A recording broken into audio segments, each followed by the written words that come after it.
قدیم مسجد میں اسلامی درس سن کر روسی سیاح مسلمان ہو گیا۔ ترکیہ کی تاریخی مسجد آیا صوفیہ کی سیاحت پر آئے ایک روسی سیاح نے صحیح بخاری کا درس سننے کے بعد اسلام قبول کر لیا۔ ترک میڈیا کی ایک رپورٹ کے مطابق روسی سیاح استنبول میں تاریخی مسجد آیا صوفیہ دیکھنے پہنچا تو صحیح بخاری کا درس جاری تھا۔ مسلمانوں کو دیکھ کر وہ سیاح بھی باادب ہو کر بیٹھ گیا اور درس سننے لگا۔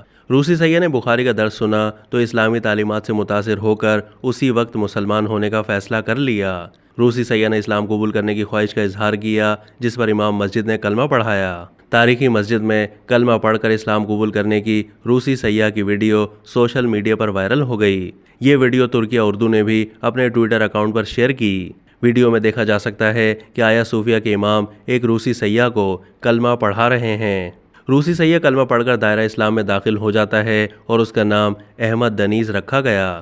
سیاح نے کلمہ پڑھ کر اللہ تعالیٰ کی وحدانیت اور حضرت محمد مصطفیٰ صلی اللہ علیہ وآلہ وسلم کے آخری نبی ہونے کا دل سے اقرار کیا۔ آیا صوفیہ مسجد کا بڑا گنبد استنبول کے خوبصورت منظر کا لازمی حصہ ہے، جہاں ہر سال 30 لاکھ سیاح آتے ہیں۔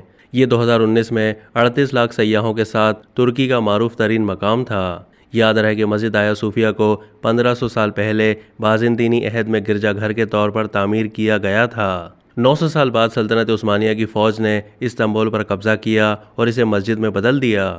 تاہم 80 سال سے زائد عرصہ قبل خلافت عثمانیہ ختم ہوئی تو اسے عجائب گھر بنا دیا گیا تھا۔ بازنطینی بادشاہ جسٹینین اول نے اس کی تعمیر کا حکم 532 میں دیا تھا، جب اس شہر کا نام قسطنطنیہ تھا۔ یہ بیزنٹائن سلطنت، جسے مشرقی رومی سلطنت بھی کہا جاتا ہے، اس کا دارالحکومت بھی تھا۔ 1453 میں سلطنت عثمانیہ کے سلطان محمد دوئم نے قسطنطنیہ پر قبضہ کر کے شہر کا نام تبدیل کر کے استنبول رکھا اور بازنطینی سلطنت کا خاتمہ کر دیا تھا۔